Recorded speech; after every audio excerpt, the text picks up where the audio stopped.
going on, guys? Mad Lab here. You are in the main event breakdown brought to you by the Mayo Media Network. I am working from home today in Orange County, California. My partner, Bush, is in Denver with his family, so I'm flying solo today. Before we jump into this amazing card that we have, I want to talk about two fights prior. I want to talk about last night's fight with Clarissa Shields, her debut. I also want to talk about the Logan Paul Mayweather fight. I just want to touch on that a minute. I got a lot of messages on Twitter. I got a lot of, just messages in general, text messages from friends and stuff like that. I can't believe I paid for this. I can't believe I paid for this. So I'm gonna tell you exactly what I told all of them. This is what you signed up for when you bought this fight. This is why, for me, as a huge boxing fan that would buy every fight. I mean, every fight. Doesn't matter if it was Friday night fights, ESPN back in the day. Me and Bush used to literally go to the Friday night, the ESPN fights. We used to get a table down low, 10 guys, $1,000 on the floor. They give you food, drinks, this and that, blah, blah, blah. Names you've never even heard of, but it was boxing. So we love it, and we just would go. So normally any pay-per-view boxing fight, I'm going to buy. I did not buy this fight because I'm not going to be laughed at by these people where Mayweather's getting a $120 million and Logan Paul's getting $20 million for a fight that has no judges, no winner or loser. Right there tells you it's an exhibition fight. That's as exhibition as it gets. The only way that there's a winner or loser is in your eyes. Who do you think won? Or if the ref steps in and says, all right, look, he's had enough. Okay? So that's what you signed up for. So if you paid the money for it, I'm sorry that you paid for the money for it. I actually feel bad that you paid for the money for it. But I was telling, don't buy this fight. They're laughing at us. And I'm not saying you, I'm saying us. They're laughing at us to purchase it.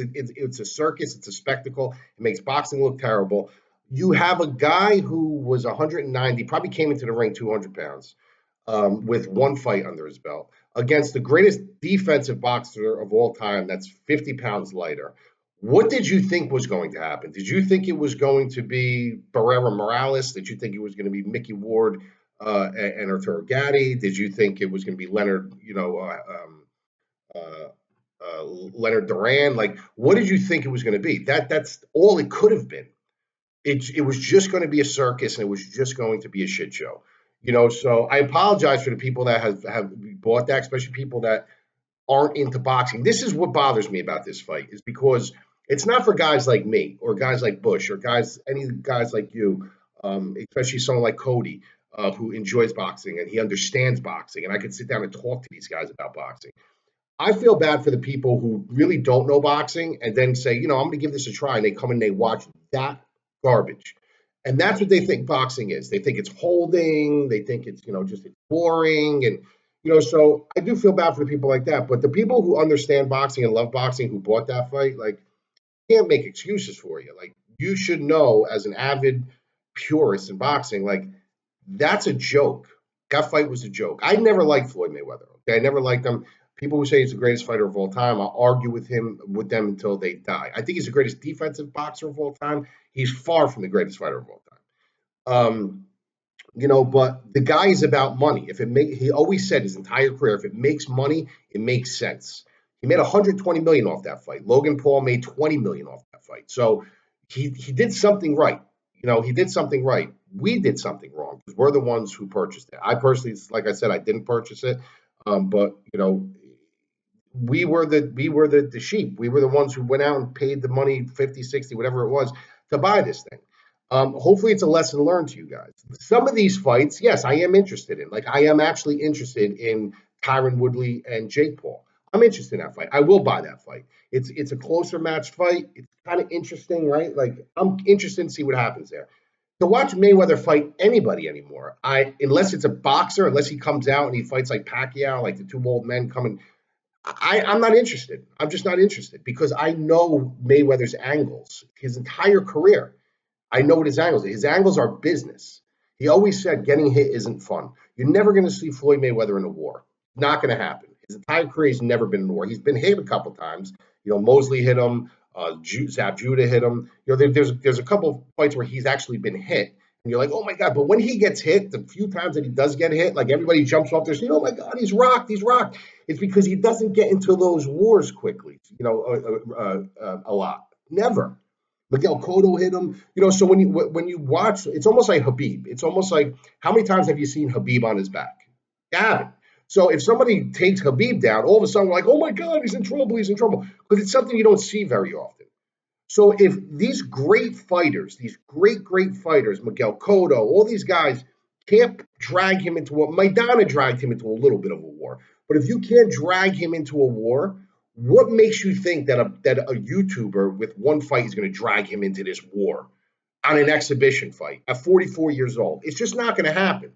It's not going to happen. He's too well versed in defense. He's too slick. It's just not going to happen. So I hope it's a lesson learned to you guys.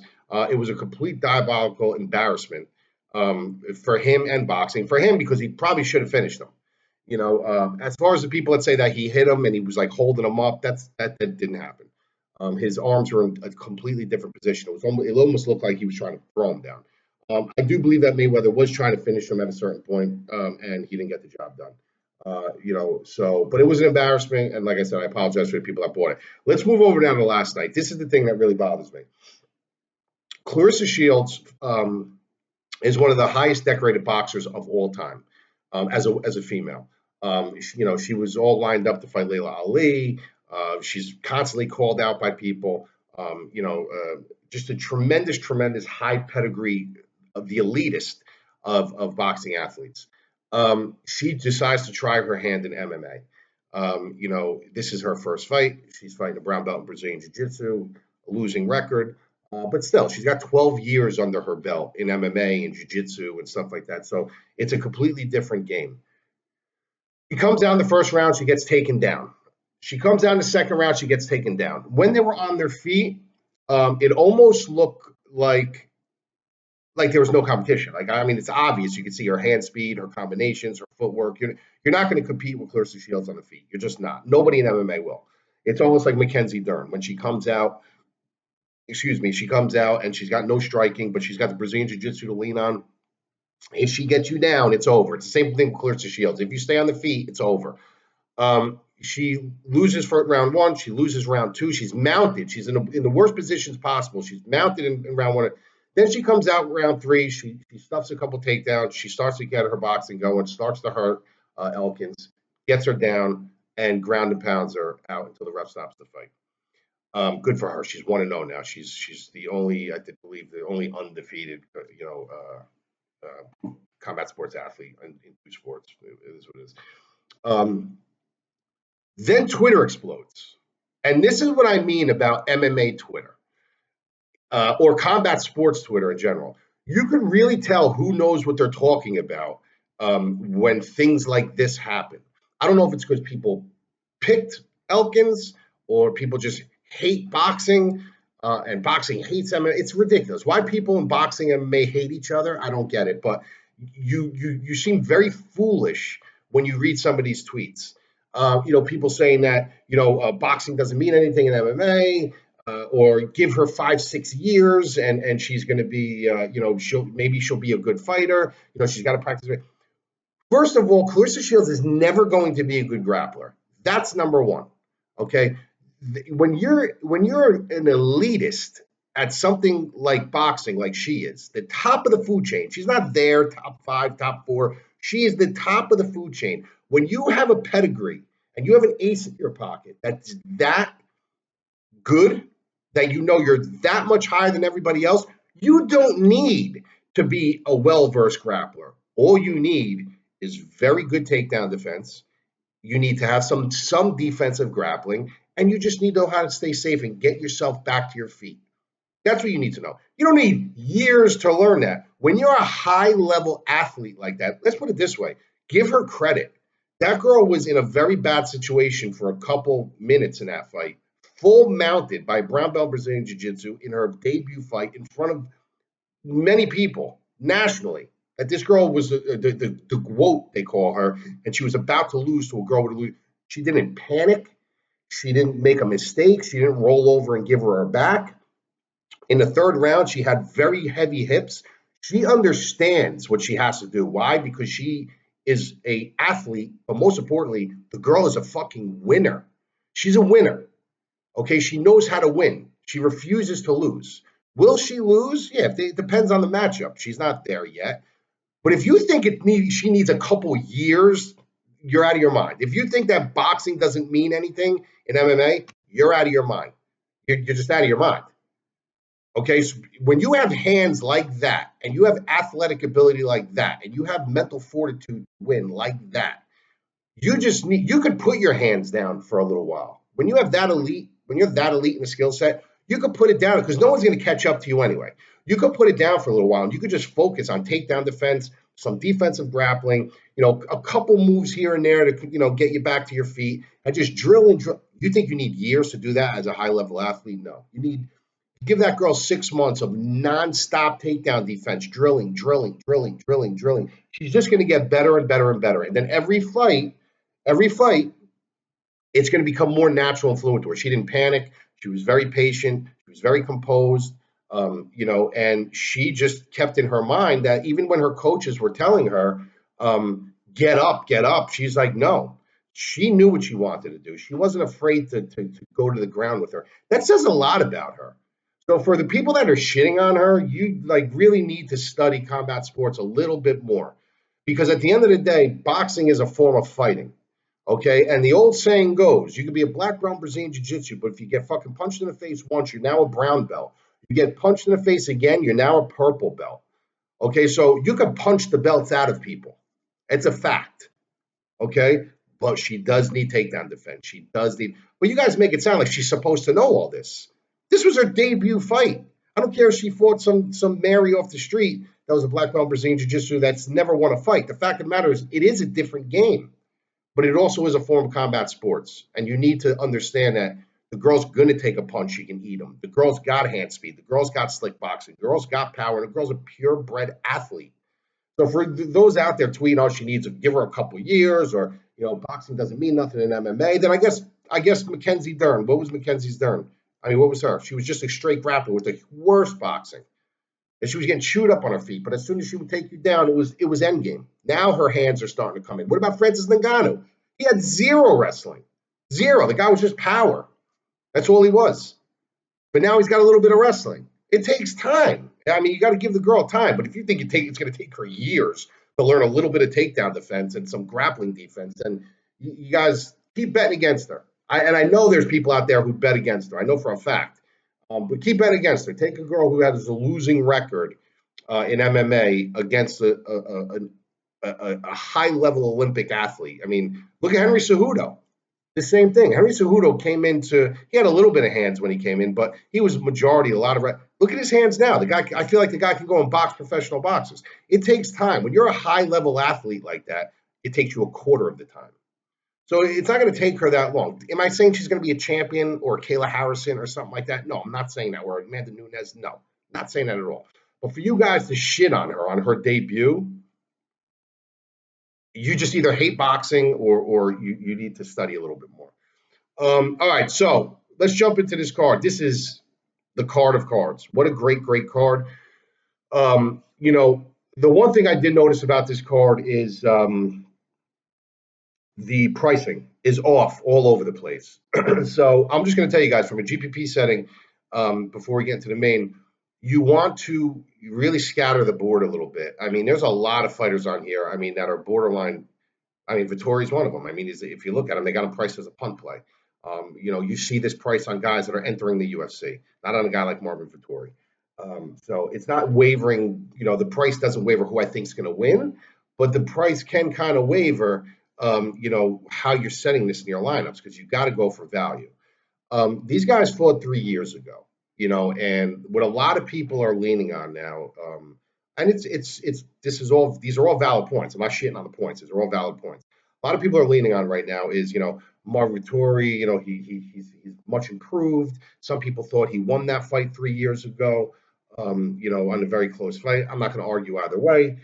I actually liked Vettori in that fight. I thought he fought very well.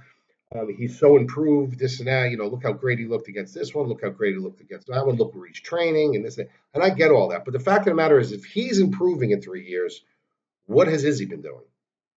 He hasn't been sitting on the couch. The guy has become a world champion. The guy has fought for a belt in in another division. He's knocked out some of the best. He's fought some of the best, and he's got one black eye from Jan Blachowicz. But what you guys got to understand is he went up a division for that. He went up a division for that fight. He personally did not look good to me in that fight. He looked okay. He did look a little bit tentative. He did look like he was fearing the power a little bit. Jan was able to take him down, get on top of him, and run the gamut that way. Jan is always underrated. He's always an underdog in all his fights. What would be different there? I did think that, Izzy did not look as sharp. I would say that Vettori probably made, the more improvements, from an offensive standpoint. But when you look at him from a defensive standpoint, he is extremely, extremely hittable. He's still very hittable. So when I'm talking about being a more well-rounded skill set, where Vettori has become the more well-rounded, he's elevated certain nuances of his game more than Izzy. Izzy's striking has become much more accurate, much more precise, and much more fluent and comfortable in there. So now, when you got a guy who's defensive fighting, his head is on the center line. He comes forward. He sometimes comes in with reckless abandon just to get what he wants. He'll eat two to take one. That's just more offense that Izzy's going to be able to fire at him. I think it's going to be a very good fight, but here's my problem with rematches across this whole card. It's not often that a rematch is as good as the first fight, especially in a really, really good fight. Look at Figueiredo and Moreno. I'd be shocked if that fight was as exciting as the first one. I wouldn't be shocked if one of them maybe knock each other out in the first or second round, and we're like, oh wow, what happened there?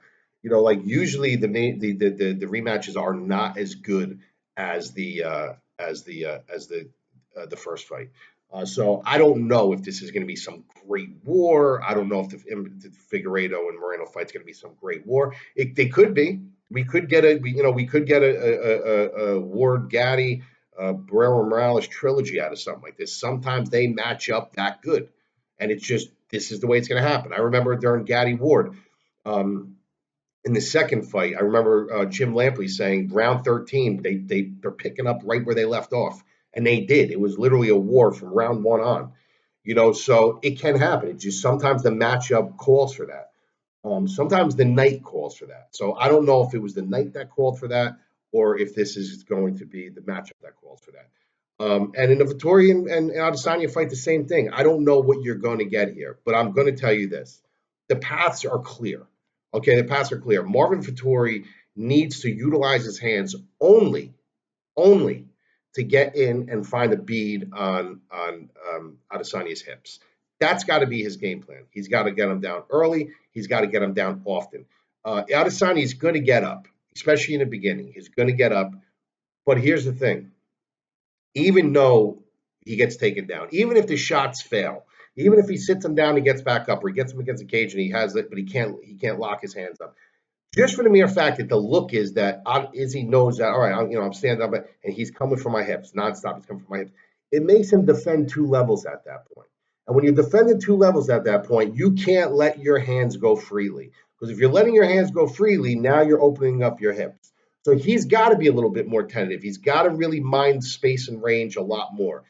If Vettori's sitting there and trading with him in the center of the ring, and he's like, come to the center of the ring, and they're training, he don't got to worry about that. He's like, I got this guy. I baited him into a firefight now. He does not want to take me to the ground because he wants to show the world. And this is the way some people's are wired. And I think Vettori might be wired that way. There are certain fighters that are very emotional. And Cody Garbrandt's one of them, where they're like, I'm going to beat this guy at his own game. You could talk somebody into your fight. Why don't you stand in the center? You can't stand with me. You can't hang on the feet with me. Oh, yeah, I can't hang on the feet with you. And all of a sudden, there he is trying to hang on the feet. So if he can bait him into that firefight, then no, he doesn't have to defend two levels. But I think Vettori's going to go on his hips. And I think that Adesanya's takedown defense is a little underrated. I think that Jan was just such a bigger guy and so much stronger that it was a lot harder for him to really get out from under him and stop those takedowns. And Jan, like I said, is extremely underrated. And I think Vettori's wrestling and takedowns are underrated as well. I just think he's a little more sloppy with his approach. And I think that the path for him to win this fight is he's going to have to really change it up, but he's going to have to use the striking as a secondary option. He's going to have to use the wrestling and grappling as a primary option. And by doing that, like I said, Izzy is going to be able to stay in range. He's going to have to mine two levels, and the output isn't going to come out as fluently because now he knows he's got to worry if he gets it on his hips, he's got to push his head down. He's going to really, really try to stay away from that. On the flip side, what does Izzy have to do? Izzy has to make sure that that center line is his friend. He doesn't want to come, over the top and maybe some uppercut stuff, but he wants that center line because when Vettori comes in, he's going to want to throw things down the center line to warn him. Yeah, you may want to come in, you may come in, but you're going to get hit with 1, 2, 3 shots on the way in because he does keep his head exposed. By doing that, you're going to make him hesitant to come in, and you're going to make him really make sure that he's got a path to go in. He's just not going to come in recklessly because he's like, I went in recklessly last time, and he hit me with an uppercut, he hit me with an elbow, he got me with 2, 3 shots, and that's where his offense is going to come in. So now, no, he's not defending two levels, but he's got to defend himself on that center line. And from that point, you got to start creating angles for yourself to get in on the hip. You can't just shoot straight in. Like, well, this is easy. I'm coming right underneath, and I got his hips, and it's over. No, you got to make sure that you're ready and you're timing your shots. That when he does come in, you're hitting him a 1, 2, 3 warning shot, saying, "You come in, you're getting hit." That's what's going to keep him erect. That's what's going to keep him thinking too. So it's going to be both of these guys playing a cat and mouse game with each other. And I just think that Izzy's going to win this fight. I think that the first fight was kind of it was obviously a split decision. Some people thought that he won. Some people thought that Vettori won. I think he's going to want to put a stamp on this. And I think that coming back off a loss, even though it was 205, it's still a loss. It's still a loss. I don't see Izzy losing 2 in a row, especially this one in his division. I think that Vettori is a super live dog in this fight. He's training over in Huntington Beach. He's training over at Rafael Cordero. He's got some great guys with him. He's got Gastelum who fought Izzy. So they have the right tools to do it. I just think, especially in the press conference, at the end of the press conference, I think Izzy can make him very emotional. He made him very emotional at the end. I was actually very surprised that Vettori was so calm during the whole press conference when Izzy was talking shit to him and he was just like laughing and saying, "What are you talking about?" And then I was like, well, he's got a good firm grasp on his emotion. And then at the end, he exploded. The guy just fucking exploded. He's fucking pushing chairs. There is a boiling point for Vettori that you can take him to. And if he goes into the second and third round and he's getting jabbed apart and he's getting picked apart and Izzy's talking to him, he's going to start getting reckless in there. And when you start getting reckless against a marksman like Izzy, that's going to be a problem. So my official pick is going to be Izzy. I have no bet on this fight. I think the line is juiced a little bit too much. If you look at the current market values at him, 9,300, you have Izzy hit the 100-point mark, 5 of 10. The current market value is 5 of 10, so he's hitting about a 50% rate. And you got Vettori at 6,900, 4 of 10, the 100-point mark, and 6 of 10 current market. I would hedge this fight rather closely. And the reason why I'm saying that is because the pricing calls for it. You can't fade Vettori at 6,900. Not a 5-round fight. You just can't. You can't fade him at that price. So I'm going to have about 3 of Vettori and Adesanya at 9,300. Super super expensive, but it is a 5-round fight, and I do think there's a possibility where even though Vettori is super durable, I think there's a possibility that he can end this late. So I'm going to go 4 of Adesanya. However, super close fight. My slight lean is Izzy to retain the strap. Yeah, and I would just be very, very careful with the pricing on this entire card. I'll talk to you soon.